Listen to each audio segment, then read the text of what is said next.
Welcome to In With the Podcast, where we let go of stuff that's no longer helpful and we make space for what really matters. Out with the old, in with the you. What's up? I am Jenna, and I help you choose your whole self so that you can be more confident in your leadership, have more balance in your life, and just overall feel more fulfilled in all of the things that you do. Choosing your whole self is one of the most important things that we can do, and I am here to give you little glimpses every week or so, and into how to do that. And this week, we have a guest, and I am so excited for you to be with Jerry Jones again, and I call him JJ.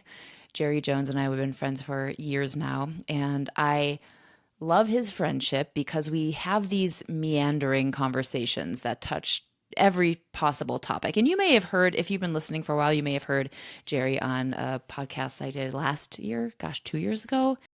Time's moving fast. I think it was 2024-ish, 2025.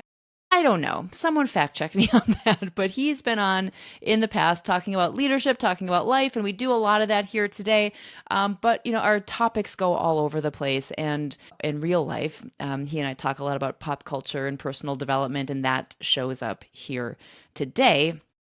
And one of the text threads that he and I had, because we were both watching Stranger Things and we were kind of going deep on Vecna, who, if you've been watching Stranger Things, he's this like alter ego monster. We were talking about Vecna and how we all have an inner Vecna. And we were like, oh man, there's like deep conversation here. Maybe we should get on a podcast and talk about it. And so here we are. And we talk more than just Stranger Things. But, and you don't have to have watched Stranger Things to understand it. But let me take just a real quick minute and to just describe what we're talking about, so I don't think you'll get too lost. And also, there's no spoilers. No spoilers if you've not finished Stranger Things yet. But Henry was this child who was kind of an outsider, sensitive, strange child, and he has these powers that are not necessarily like the kindest, most helpful powers.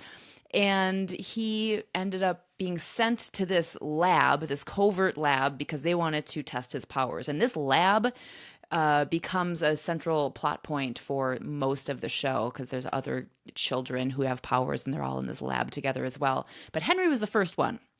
And he was a bad dude. And because I don't think he ever learned how to like accept his whole self, and wasn't very kind and didn't know how to show up in a like authentic, regulated way. And so he gets banished to the upside down. And the upside down is this dimension where it's kind of like the shadow self. It's kind of like the shadow of the city, where there's a lot of fear and guilt and shame, and all of this stuff goes to live and breed.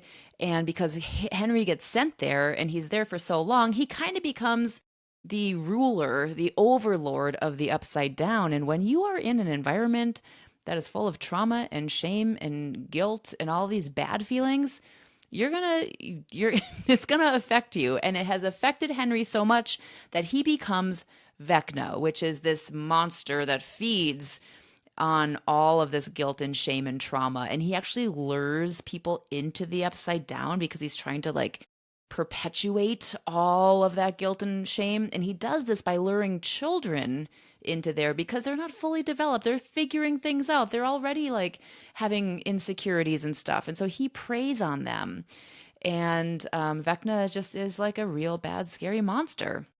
But in this most recent season, Henry has another alter ego, or Vecna has another alter ego, who's called Mr. Whatsit. And Mr. Whatsit is this like kindly, charming gentleman with like a vest and a pocket watch, and he is the kind face to Vecna, because Vecna's like effing scary as shit. And so Mr. Whatsit has this like kindly demeanor, this like facade, this mask that he wears to tell everyone like, hey, it's cool, it's good, come with me, we're gonna go to this lovely place. And so you will hear us talk about Henry, this dude who is misunderstood and never learned how to just like do his work of accepting his whole self. To Vecna, this monster that he becomes because he like is susceptible to all of this fear and shame and guilt, and then just like feeds off of it. And Mr. Whatsit, which is this like facade that we put on. And so we use those three terms again. You don't have to know a lot about Stranger Things, but that's just a little bit of it. So, the other thing about JJ is he is just a badass in terms of his work and his profession. He's really spent his entire career working in public health and health equity, and currently he's a director at the Robert Wood Johnson Foundation. And we talk a lot about that in terms of this organization that is working with public health agencies and professionals, and really knowing that there's been a significant landscape shift, to put it nicely, in our administration and in our country in terms of how we view and fund and value public health. We talk a lot about his work in leading teams around that, and especially like what kind of leadership traits he needs to lead an already high performing amazing team. So we explore some of those traits. We talk about pop culture. We talk about how to set boundaries. We talk about the challenge of discipline. We talk about grocery stores. I mean, we really go all over the place with this conversation. So I hope that you enjoy my conversation with Jerry Jones. I love that we're having this conversation I said it's New Year's Eve day right now, and we're Yeah. celebrating together, Jerry Jones and I. This is, I mean, so I don't know, for those of you who are listening, we've been celebrating like sandwichversary now for like how many, and so, but I miss sandwichversary because I'm in Chicago now. Mm-hmm. So really, this is almost like we're having a New Year's Eve Jenna and Jerry sandwichversary. And I don't even remember how, like, I don't, our, I don't know how things happen between us. Like, you talk about a sandwich versary as if everybody should know what that is. And I think, how did it become like the Jenna Jerry sandwich? Was it during, I It don't was during remember when. like the NCAA tournament or something like that. I don't know. But I do know it pops up on my calendar like every year. It's like Jenna and Jerry sandwichversary. And I'm like, oh man, I should have planned better. Because I love a good plan. I have to say that, people give, certain political figures a hard time. When I heard that person say I have concepts of a plan, I'm like, oh, he gets me because I all about concepts of a plan, and that's kind of how I feel like. And we were talking about this before we got on. That's kind of how I'm coming into 2026. I feel like I have a concept of a plan, and I'm just going with it. I'm like, screw it. I don't have it all figured out going into 26, and I think it's going to be okay. I think it's going to be better than okay. And I think that one of the shifts that I have made is because I do also love a good plan. I mean, you and I have been known to bring our planners together to breakfast and just talk about our planners and our plans that may or may not ever come to fruition. But we love plans. Like I love the dreamy creativity of planning. Like I love that. Oh yeah. It's fun. No, there is something about taking the time to write down.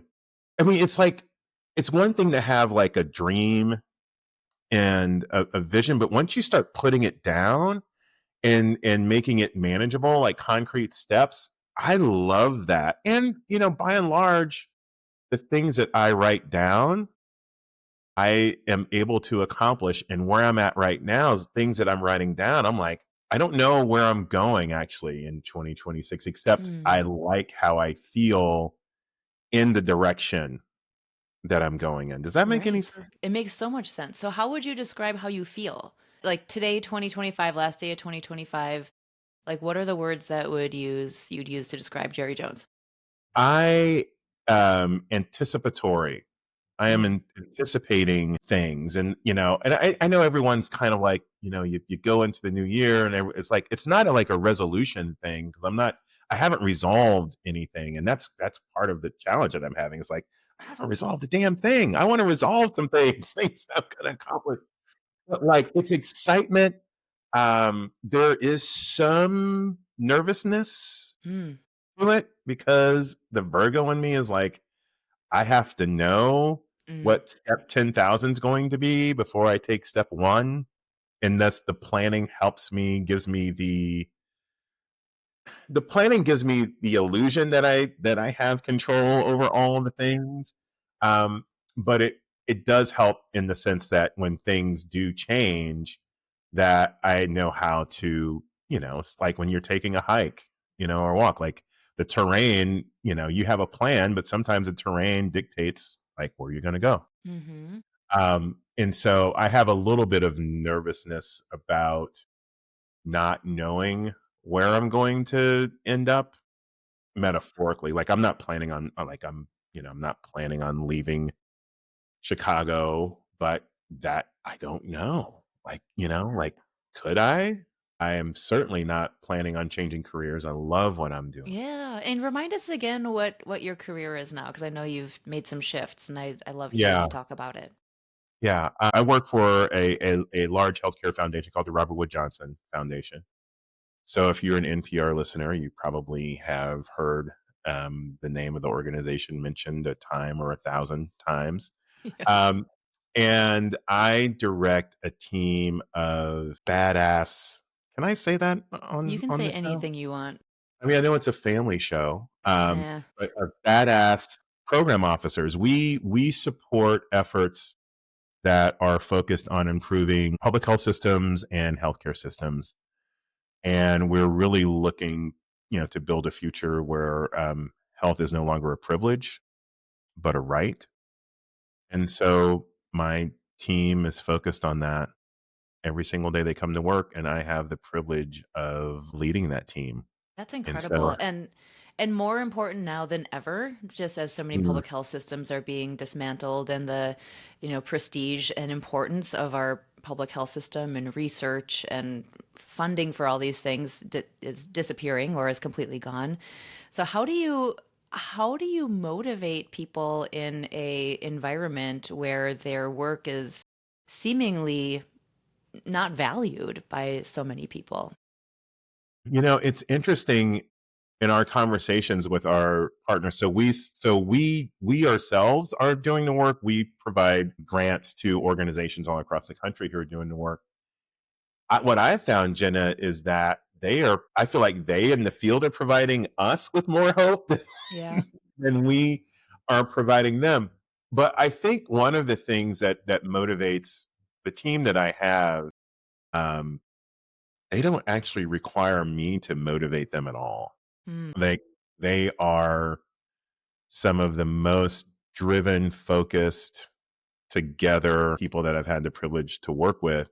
And so I think what motivates me to lead them is to just kind of stay on top of my game. So part of what we talked about before we came on is like I really want to lock in um, going into 2026 because I have a team that requires like excellence, Mm.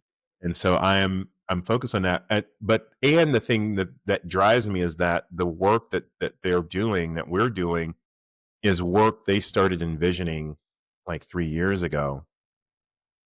So the shift that is happening in the political environment and policy environment that's connected to that, it's like it's taken their work from the theoretical and now it's real time. And so part of the collective motivation is that while things are being turned upside down, there now is the very real chance of pursuing the vision that we want and not just what we thought we could get, Hmm. because that what we thought we could get, like the little bit here and a little bit there, all of that has just been turned upside down.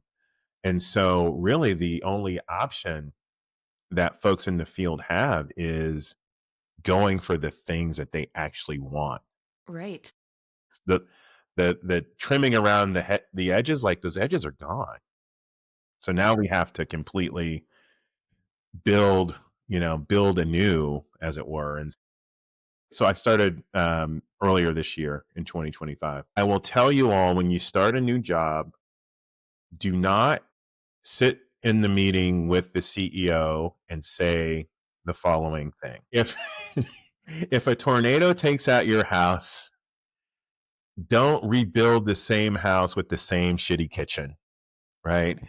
if you're going to rebuild the house with the kitchen of your dreams and not the kitchen that you just thought you deserved. And I say that jokingly because he then would say that. I heard him say that multiple times in other conversations, but probably not the best thing to say in front of your new boss after being there for less than a week. But yeah, I think that we're at a place where everyone's like, okay, we're tired of small wins. We're going for the big stuff because I think what we're learning is that if you're going to fight, the fight's going to be the same no matter what you're asking for. And I think, I've heard business people say that all the time. Like, why spend time going for the small things when you can be going for the big things that takes the same amount of effort? Right.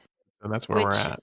yeah, well, thank you for sharing, like, sort of from the front lines of what's going on, because I think what you said is so interesting that, and I think for the right people, and it sounds like you have the right people, that the ability to create a whole new vision and go for that big vision can be really, really exciting. But for Yeah. some people, having to be like, well, crap, we have to like get rid of everything that we were doing at one point and come up with something brand new. And I don't even have the new kitchen plans. Like, what am I going to do? Right. It could be really overwhelming. So, but it sounds like it's an opportunity that feels energizing for a lot of people. Yeah. Yeah, it is energizing. And, the reality is that a lot of people, Jenna, they have suffered loss. For a lot of folks, it's been a very difficult year. And it's been a difficult year for me. And the thing that I say with that difficulty is, I mean, you have to just you just have to accept that. I think being able to acknowledge that there is suffering and also seeing it for what it is, and now at the place of like, what is the path to ending that suffering? And so to go back to where we started, like, I don't actually know what the path to ending that suffering, like, I don't know where exactly it's going to go, but I am excited to be on that path as opposed to avoiding the path, which Right. is something that I probably would have tried to do even 2 or 3 years ago. Sure. So Yeah. when you think about leading down that path to, like you said, to be the person to lead everyone to the end of the suffering, like what makes you uniquely positioned? Like what are the qualities about you that you think make you the right leader for that? Um, I think part of it is in my role, having been on the level of a small executive director for a small organization, the small staff with lots of responsibility, probably too much responsibility. I know what it's like um, to to go through peaks and valleys with funding. I know what it's like to have competing priorities because everything is important. And I think part of it for me is like having that experience of knowing how everything is important, but recognizing that not everything is that is important is strategic, and helping my team understand what organizations are, the choices that they're having to make.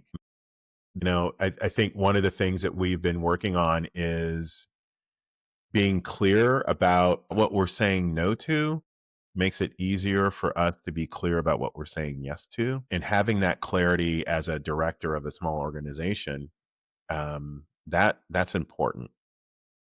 And so I'm able to bring that perspective to the team. And I think the other thing that helps me lead the team is that I have an issue with authority. I just kind of have an anti-authoritarian streak in me, and so I think that kind of like we can push the envelope a little bit Yeah. or a lot of it. Um, I don't know if that's something that they've had before, but when you're on the ground, and you've got to be scrappy, sometimes you just have to try things um, and be willing to fail. And if there's anything that I feel like I'm adding to this team is that like, hey, we can take chances, and if things don't go well, then my job is to to be the one to take that on the chin. But I want to encourage my team to be bold in their grant making, and to partner with those organizations on the ground in this period of great uncertainty, who are moving boldly in the directions that they're going. That was such a good answer for a big question that I asked on the fly. And I asked it because, you talked about heading into 2026 and not having a plan and not really knowing. And everything that you just listed about what makes you uniquely positioned to lead a team into uncertainty are all qualities that you can use to lead yourself into 2026, my friend. Like, you talked about your scrappiness and your ability to like be bold and just try things and be okay with failing. You talked about like your perspective and your experience, and just all of that perspective and experience allowing you to just like be able to make better informed decisions. I just reflect this back to you because this is like, you've got it. Like, you've got it. You've got 2026 and you don't even know it. See, y'all, see, you are getting the real sandwichversary conversation. See, I should have known that you were going to be like, that's all you need to do it for yourself. And I'm like, but I don't know if your listeners are the same way, but it is so much easier for me to channel that for other people. Mm-hmm. And I really need to do some work to figure out why, when it comes to me, that I just don't even consider, like, oh, I can't do that for me. I need extra. I need something like intense, because I couldn't possibly for myself do all those things. Right. No, I don't think you're alone in that. Like, we think that like, well, maybe if I just like read another book or listen to more podcasts, or maybe if I get another certification, then I'll be ready to do it. We do this all the time. It's so silly. And like, I look at you and I'm like, you are one of the most capable, brilliant people I know. And inside you're like, well, actually, like the Virgo in me doesn't know how I'm going to approach 2026. And I'm like, dude, you've got it. Oh yeah, I guess I am always intentionally looking outward. Looking inward. Looking inward can be a scary a scary place. Dude, so scary, which is why so many people don't do it, because it like forces you to see things you don't want to see. Oh, there's a lot I mean, I feel like, Jenna, like that whole conversation about things that I don't want to see. I don't know. I need to preface what I'm about to say, Jenna. Like, I have not seen all of the second batch of the newest episodes, and I know tonight is the finale. Of Stranger Like, Things, yeah. yeah, Stranger Things, and I'm a little nervous about it because I don't want it to end. It's kind of like when you have a good book and the book is so good and you start getting to the last 80, 90 pages, and you're like, I'm not ready to finish this. And so for me, when it's a really good book that I'm afraid to end, I will start another book. I'll read The Atlantic. I will just avoid, because I don't want it to end. And so, but I'm kind of like that with Stranger Things. Mm-hmm. But like this whole thing, like getting the backstory on Vecna. Yeah. And so, but the going inside, Uh-huh. like, while I have fear in going inside, I also feel like that if I were to go inside, there might be some really cool things, powerful things, and also the really could scary kind of, if you don't harness it the right way, kind of thing, could really be kind of not great. Sure. Yeah, Yeah. and I think that's spot on. And I, how much I love to go internally and, and do all of that deep reflection.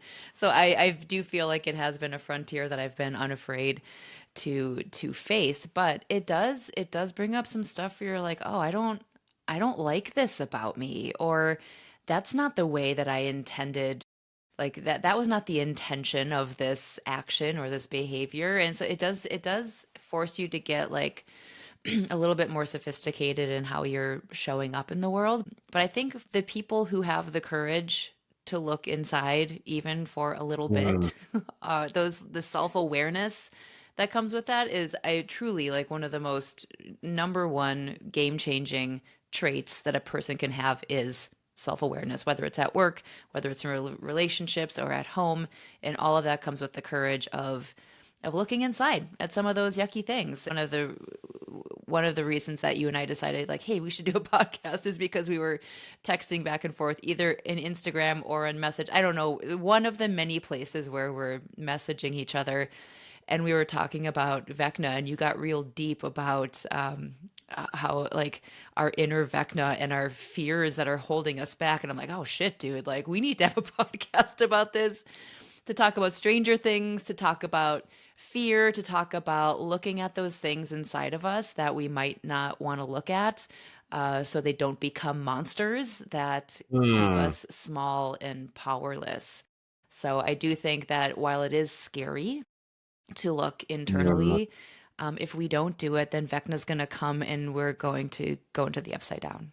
I mean, I, yes, I remember that text exchange, and honestly, like when I look at Mr. What's It, I feel like there are times in my life where I'm walking around like Mr. What's It, like I'm just going to be nice, and like, and what you're finding out, like there's all these insecurities that Vecna slash Mr. What's It slash um oh my god, I'm Henry. blanking, Henry, Yeah. that he has. And I'm like carrying like this facade of just of niceness.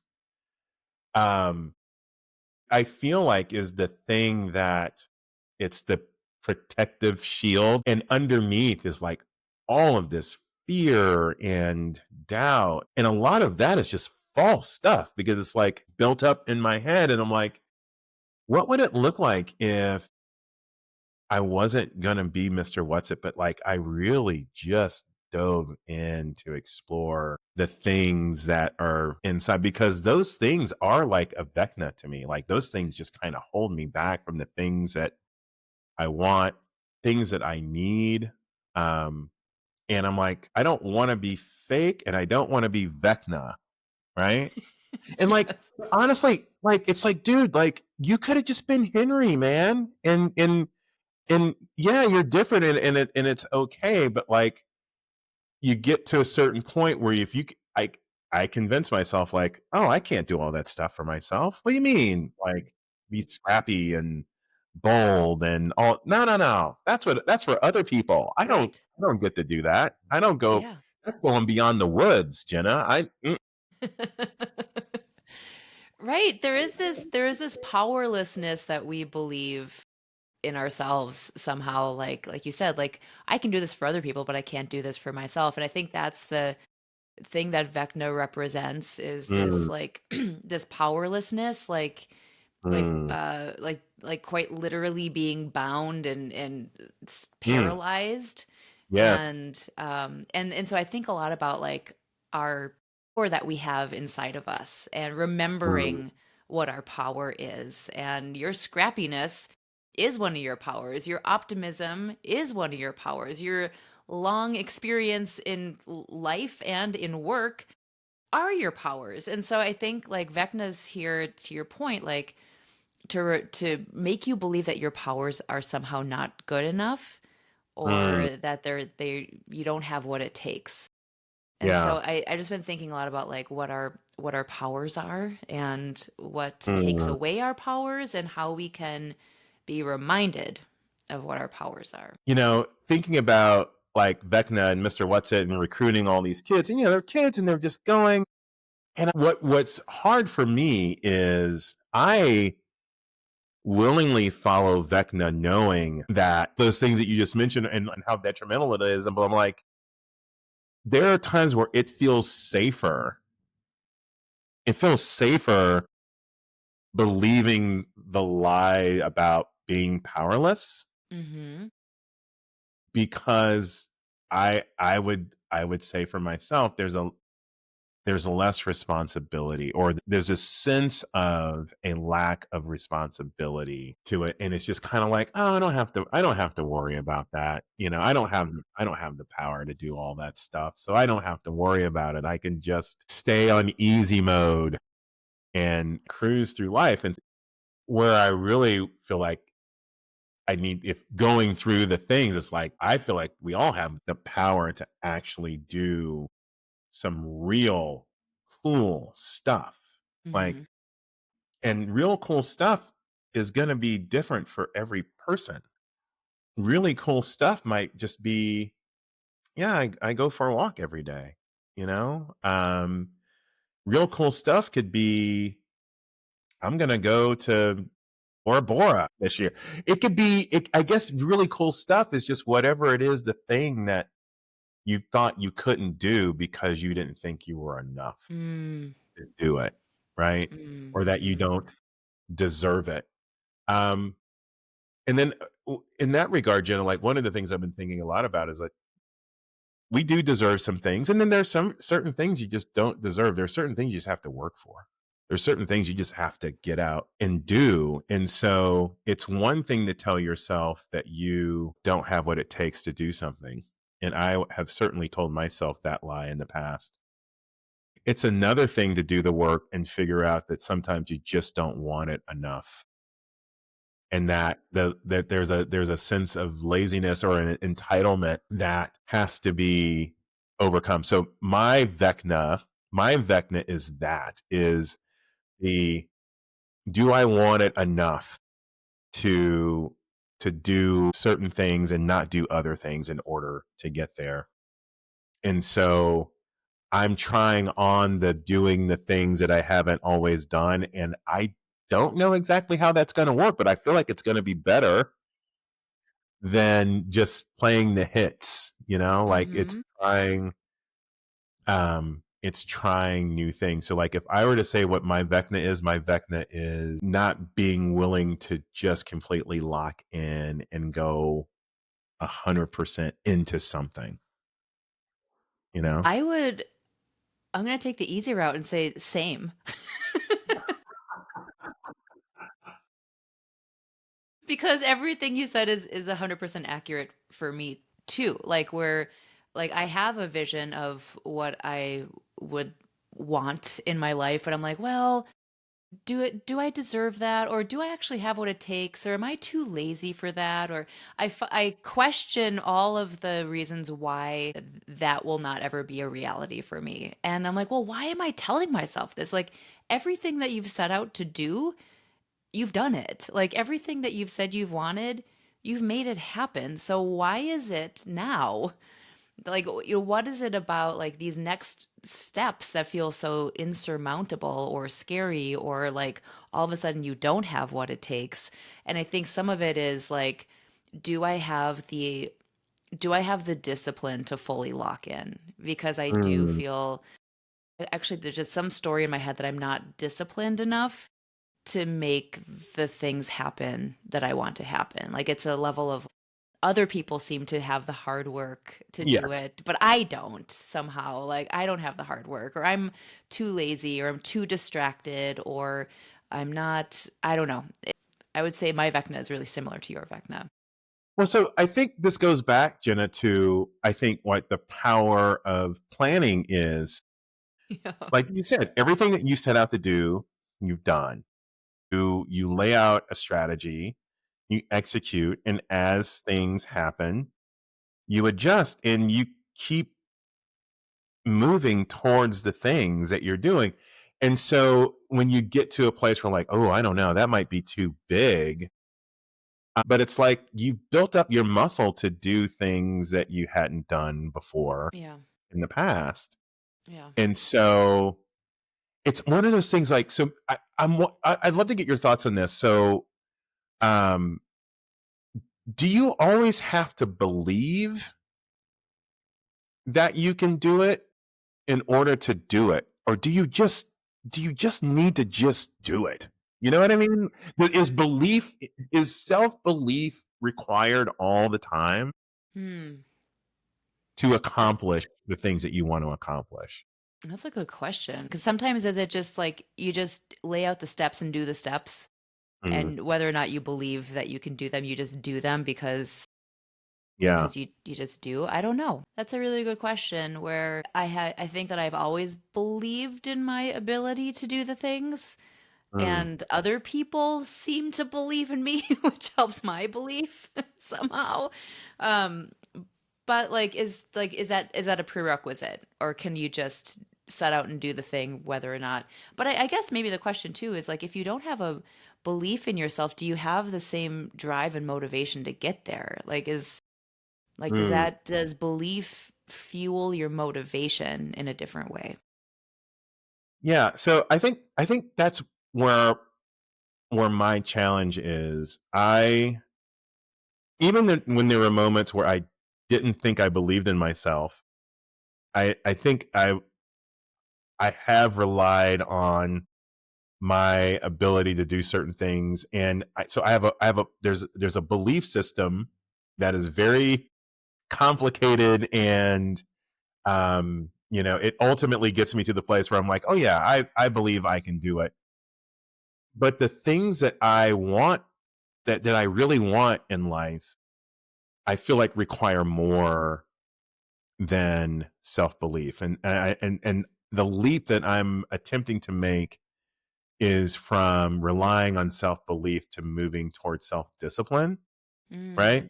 And so the issue that I'm having is I don't believe that I have what it takes to be that disciplined. Yes. Yes. No, I 100% have that same thing where I somehow don't believe that I have the will or the organization or the focus or the attention to have that kind of discipline. And I also think that we're our own worst Mm. critics in a lot of ways because I look at other Oh people, I'm yeah, like, wow, look how disciplined they are. And they're probably not thinking they're disciplined. And people are looking at me, they're like, wow, look how yeah. disciplined Jenna is. People would look at me and think that, and I'm like, no, I'm not. I'm definitely not disciplined. And people would be like, are you taking crazy pills, lady? Like, look at you.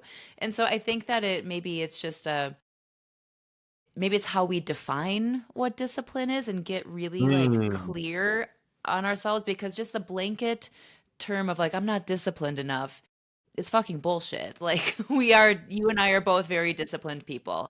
However, there are probably areas where we could tweak our discipline, and maybe it's just getting Mm. really crystal clear on for me it's I get really distracted. And so what do I need to do to eliminate distractions so that I can create discipline, so that I can create the results that I want?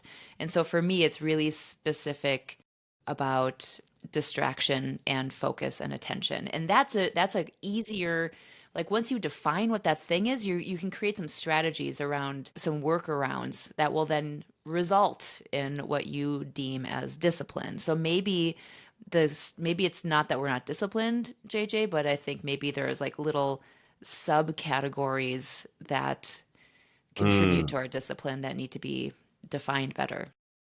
One area that I need more discipline on, and one of the things that I believe is a cause of my distraction is I am wanting to be more disciplined as it relates to my relationships, in particularly in the form of communication. I'm Mm, a terrible text responder, and that also bleeds.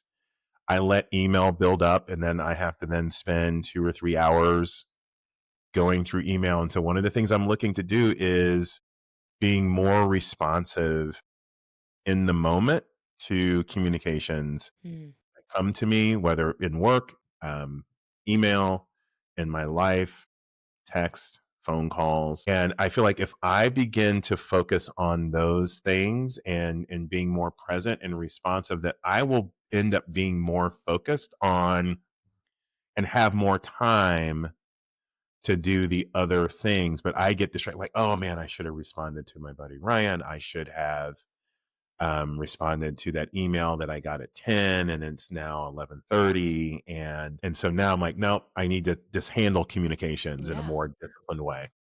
Well, that's a very specific thing to focus on. And I think like making that your priority of focus, because I think sometimes we like want to have like a whole bunch of goals for ourselves and how we can be better. But I think like having one specific focus on being more present and responsive in your communications, that feels manageable to me. I don't know, does that feel manageable to you when you think about it? It does feel manageable. And where I'm struggling is like I have a whole history that I can count on to say, that's not what I do. And so the uncertainty is like, well, who will I become when I become that person? So here's the other fear. Here's the fear. I am typically a yes and person, right? And I don't like disappointing people. So I will say yes to things a lot that I don't always want to say yes to. Like people want to go to dinner. I'm like, oh yeah, yes. No, I want to sit on my couch and watch Landman. Um, and there are people I love Landman. If you never watched it, it's on, Paramount Plus. I'm like, I want to be more like Landman and like how I communicate with people. But so what I want to get to a place is where in my communications, being clear about I'm saying yes to this or I'm saying no to this. I don't want to, but I will delay an email if I'm delivering bad news. I will delay a text message if I'm like, no, I don't want to go to dinner tonight. I'm going to stay home and watch Landman. And so I put it off, put it off. And then I become distracted when I'm doing the things that I actually need and want to be doing because I didn't handle Mm. the other thing. So it's being more clear and succinct and direct Mm-hmm. is the goal. So yeah, Right. I it does seem manageable.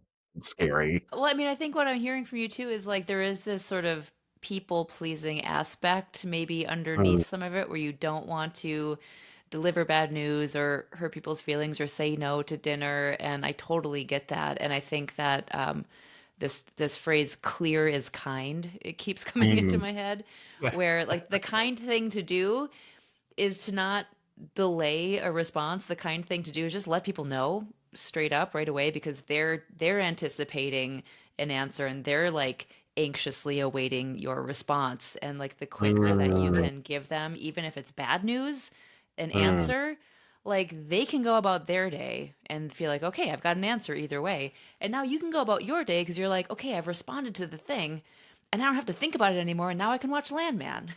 Damn it. Landman needs to be a sponsor of the show as many times as we've gotten to say that. But like not to keep mixing shows, but that is another part of my Vecna. Instead of Henry just being able to deal with like, man, like that's really messed up what happened to me. Now he's just kind of hell bent on destroying everything instead of just using his words, Yeah. you know? So I guess to me, like the way to avoid our inner Vecna is for me to avoid my inner Vecna, I'll speak for me, is to just use my words and say the thing, right? I mean, you hear it all the time. Like once you mention it, like it kind of loses its power when you just kind of name the thing. And it's like, I started naming things this year, but like, I just want to name it all the time. I don't want to carry, Hmm. the burden of not saying the thing. Yeah. Right. And it gives people like again, like it's kindness to other people because they can know what to expect from you. They know like straight up what's on your mind, what your needs are because I do think that there is just we want to like make sure everyone else is doing okay, that everything's fine. And so we betray and abandon ourselves and keep ourselves quiet. But that's not doing anybody any favors because No. now you've built up, like, it's your own damn fault. Like, you've now built up an expectation for how other people can treat you or whatever Mm. because you're not speaking up and you're not naming, like you said, the things. You're not being direct. And so that's been a learning for me this year is like if something doesn't feel right, I'm not gonna let it slide. I'm gonna say Mm. something about it because I don't have any more time and space and energy to not be in good vibes. So one of the things when I took over this team this year, one of the themes that kept coming up was bandwidth. Like the team is very busy; they have a lot of work, and then of course this year has just been crazy. And so adding on all the changes in the external environment. So I was really interested in like how do we get to the bottom of the bandwidth issues. And so one of the things for me was just talking to the team about like what are your boundaries? Like what are the things that you So I'm asking my team, what are the things that you want to desperately say yes to that you can't because of whatever the things are? And we started naming those things. It's like, okay, well, how might we get rid of this so you can start saying yes to this? And they've been really good at setting their boundaries, and I now am looking to join them in setting of boundaries and being really clear about the things that I want to be saying yes to, and saying no. But I just want to give a plug to people that are listening and watching, which I love the fact that they're going to be watching this. Is feel free to push back on your managers and bosses if we're infringing on your time. Like, I have a rule. I don't do working lunches. I will never schedule a working lunch. I think that is an oxymoron. I don't believe in those things. I do believe that you can do work during the lunch hour. My advice would be to you all, if you are put in a position to say yes to a lunch meeting and you are sacrificing the time that's yours, you can tell me or your manager, like, well, that is our lunch hour, and just negotiate it. Like, okay, like, so if we're working during lunch, then I'm gonna leave an hour early, or if I'm saying yes to this thing that's not on my calendar, I feel free to say no to something else. Like, unless you're working for Mr. Burns on The Simpsons, Oh, unless yeah. you're like unless you're working for Mr. Burns, I think your boss is gonna be okay. But, like, protect your time, take your PTO, get away for lunch, even if you work from home, get away from your computer, go for a walk, watch an episode of Landman, what But no, yeah, you're right. Like boundaries are so important, and we're the only people who can choose them and set them for yeah. ourselves. Yeah, because we will push right through them. Like, if we don't know, and this is something that's been difficult for me. I'm not even talking about work. I'm just talking about life. That I would expect people to just know what my boundaries are Hmm. without ever defining the boundaries. And even if when I self-define boundaries, I was always allowing myself to cancel out my boundaries because it was more important for other people around me to be happy. Yeah. Yeah. If they don't know what your boundaries are, they're going to cross right over them. And most of the times they're not trying to hurt you. They're not trying to be a jerk. They just don't know. And so They the just don't only know. way is that you have to tell. So in work, non-work, don't be afraid to set your boundaries and then to keep them, because we're the only ones who can. So look at me now trying to give advice. I'm like, oh, I don't know what the hell's going to happen in 2026. But I do think it's important advice, and I know that's an area of growth that you've had even in the time that I've Yeah. known you. Oh And yeah. and it's hard. It's hard because we are afraid that we're hurting other people or disappointing people. But if you are not happy, it is contingent upon you to change that. No one's going to say like, "Hey man, seems you're not happy. What can I be doing differently to make that better for you?" No, you've got to do that yourself, and that starts with knowing what your boundaries are, knowing what feels good for you, and then choosing them, and then like regularly, consistently choosing them, because it's really easy to fall off the path of that. Choo Choo is like, yes. Choo Choo's Yeah. co-signing, like, Charlie is having boundaries with probably a delivery truck driver outside. we can give Charlie and all other canines a hard time about, the barking and stuff, but has anyone ever crossed a boundary on their watch? Nope. No, nope. Nope. So we could be learning. So there's all sorts of lessons we could be learning from our four-legged friends. And one of them is clearly defining boundaries and Yeah, letting we need people to know. just start barking loudly at each other as humans. Yes. Yes. Oh my God. Can you imagine if we just barked? Like if Um, you've had it and you just, like, you don't even use words, you just start barking, like, people would be like, whoa. I mean, they would absolutely respect the boundary. Yeah, dude, I'm gonna try that at Hy-Vee next time.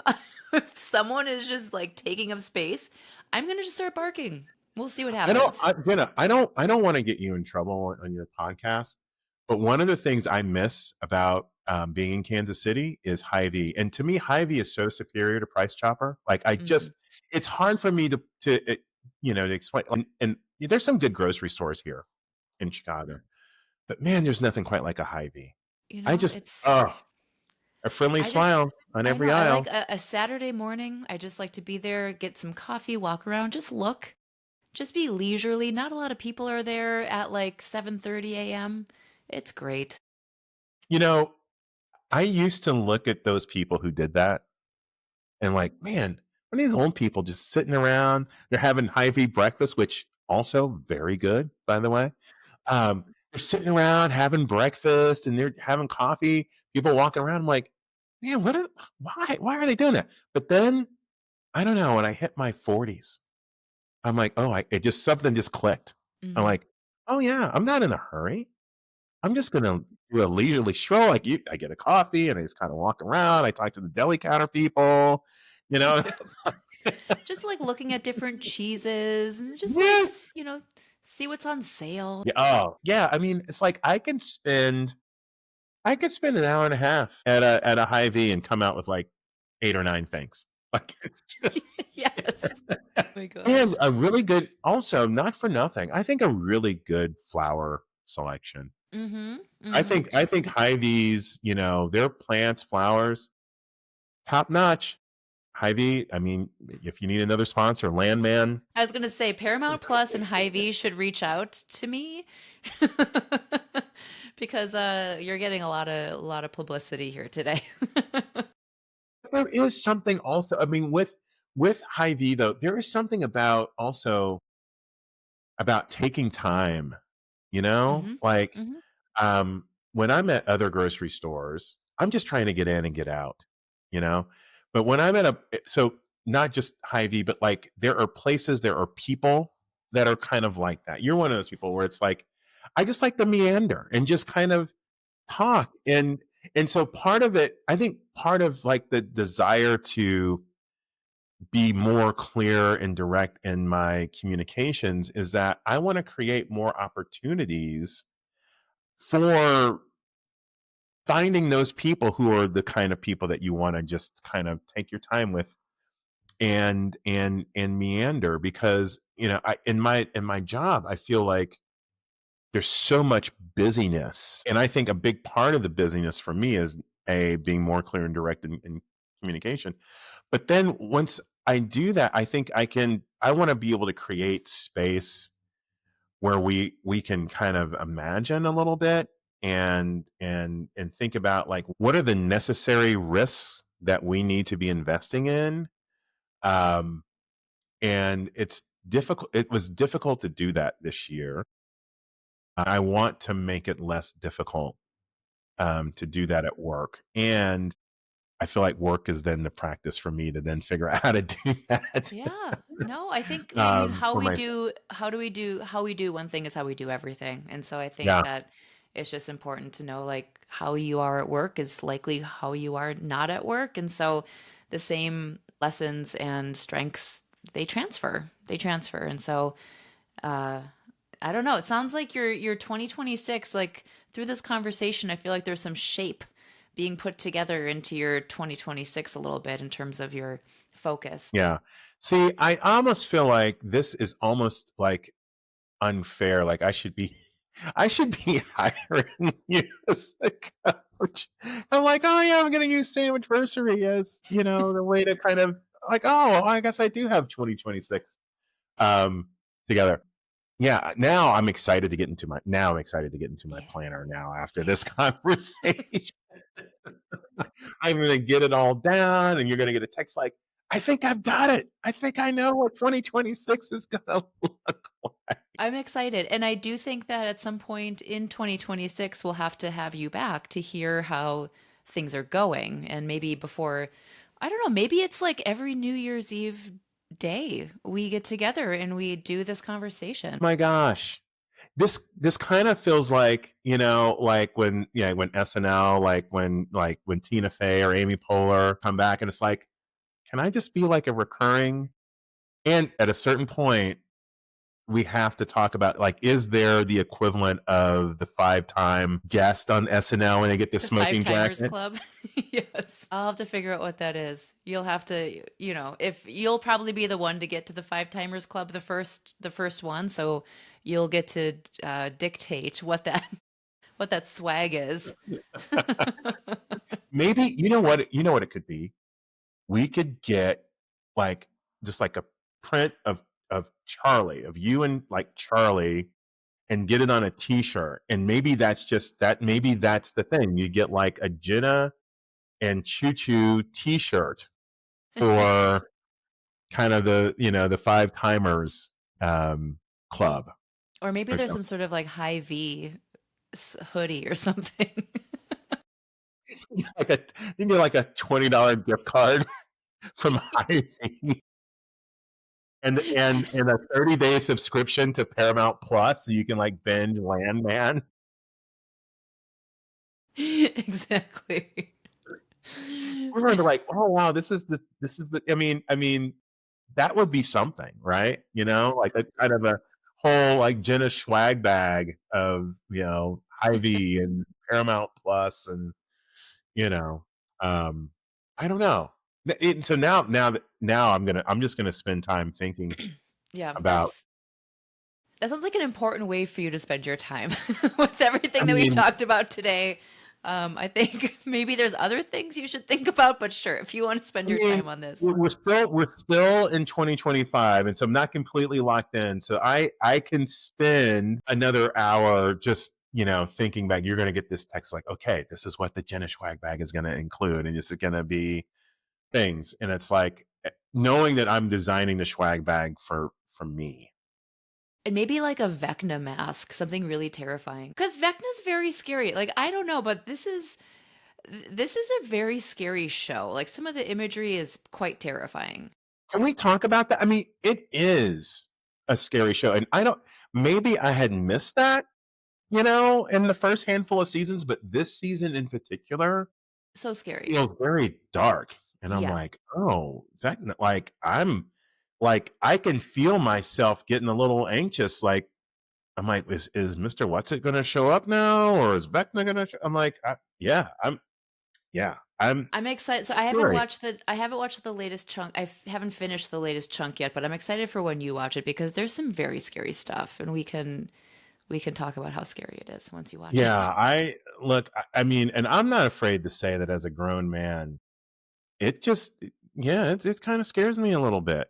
Like, um, and I think part of what scares me, Jenna, is just how easy it can be for fear to just overtake your mind, and what one becomes capable of when they're being led by fear. Hmm. It is scary, and it's also uplifting at the same time. Like, it's Right. just, but this is the scariest to me of the seasons, For for sure. sure. Yeah. Yeah. Well, JJ, as we wrap up here, is there any final thoughts, words of wisdom that you want to share with the world? Yeah, I think we're at a place where we do have to just be bold. Part of my needing to feel locked in is because I don't think there's another option. I don't have the time to waste. And I think I would encourage, everybody who's listening and watching, like, to find the thing that it is that you want and just go for it, because we can't take things for granted. Like, I was at dinner last night, um, and I'm like, it was just beautiful here. And I'm like, I can't take for granted that this is something that we'll even get to do a year from now. So just whatever it is that you want, just give it a shot. I mean, what's the worst? What's the worst that can happen? You become more resilient. You might figure out it was easier than you thought. You might find out it's not what you want, that there was something else. But we have nothing to lose by just doing it, you know? that's my parting advice for someone who is only recently accustomed to trying to do those things. Well, that's great advice. No, I think that's perfect advice, and it's good advice for me to hear, especially as we're all heading into the new year. So thanks, JJ. And I'll put some links in the episode notes for any ways that people can connect with you and the work that you're doing. Awesome. Thanks, Jenna. All right. Thanks, JJ. Bye. Thank you, Jerry, for that conversation. I always love our conversations. We kind of come up with a lot of nonsense when we're together, like the whole sandwich versary. I don't know how some of these things come up with us, but that's a term that we like to use to commemorate our friendship. So I'm glad that you got to be part of that together. And I really love what he said here at the end around just going for it. Like, what's the worst that can happen with going for the things that you want to go for? And again, knowing what our inner Vecna is, what are our fears, what are those things holding us back, and how do we, basically just like choose our whole selves, and what does that look like? And I've been thinking, one of the questions I really love, and I've been asked this before, and I'm going to ask it of you. If you could pursue anything and you knew that you would not fail at it, what would you do? What would you go for? If you knew that you could not fail, what would you pursue? And there's all kinds of stories about what it means to fail. Like, well, I don't have enough time. I don't have enough money. I don't have, like, it's a unstable pursuit, or whatever the story is that you're telling. If you knew that, like, none of that mattered, if you knew that you could not fail, what would you pursue? And my question for you then is, and because Jerry was talking about like getting caught up needing to know like the 10,000th step in the process. And, sometimes when we think about that step, we can't even get started because it feels so like out of our ability to even think about how we'd get there. So I want you to think about what would be the first next step. Maybe it's simply like going online and doing some sort of research. What is the first next step that you would take to pursue that thing that you would pursue if you knew that you could not fail? So think about that. What would that thing be? And while you're at it, why don't you ask someone else who you know and you trust and you love, and ask them. And, maybe you use it as an opportunity to support each other in your next steps. Have some accountability partners, have someone to inspire and motivate you, someone to be your cheerleader. And again, I'm not like trying to promote false positivity in any kind of way, but having someone who believes in you and knows what you're capable of and can reflect that back to you is so important. I think sometimes I've been hearing from people lately who say that they've just been around people who aren't supportive, or maybe aren't that positive, or don't see the value and the importance in the excitement of someone's goals and dreams. Like, man, that's a bummer. So find the people who will support you and help you take that first next step. And I would also love to be that person. I want to hear from you. What are you going to do? What is your first next step? What would you love to pursue?